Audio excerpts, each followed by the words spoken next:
Following a similar trend started by our island neighbor Maldives, Bangladesh too has gained traction in their anti-India campaigns. This India Out campaign was launched by a group of Bangladeshi influencers and political activists since mid-January 2024, when Bangladesh carried out its recent elections.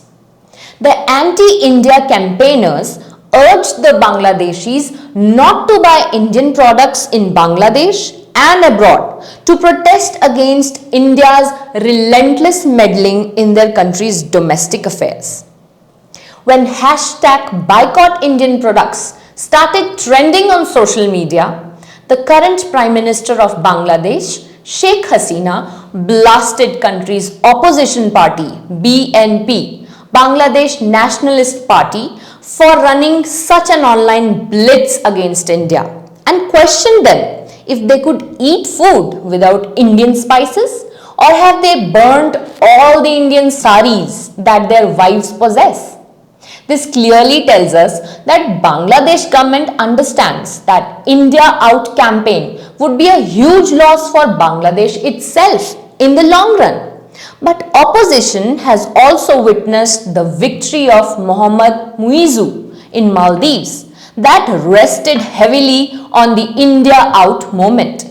This power hunger might be the sole reason to go against India, even though both their lifeline rivers, Brahmaputra and Ganga, flows through India. Bangladesh Nationalist Party is not new in their endeavor to go against India.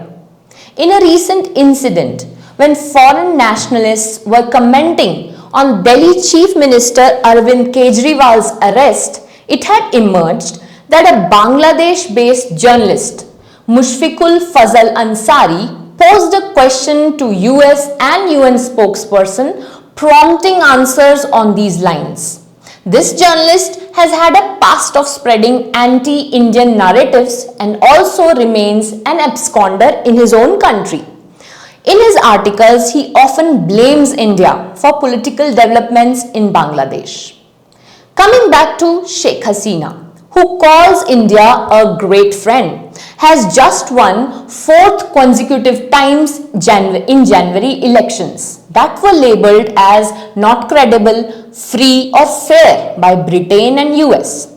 It was India that played the role of facilitator between Sheikh Hasina and Western countries and urged these Western countries to work with Bangladesh. But let's understand, why does India has such a deep interest with Bangladesh? Bangladesh shares longest international border with us, so that makes it strategically very important. Geographically, it is couched between the Indian state of West Bengal and landlocked states in India's northeast.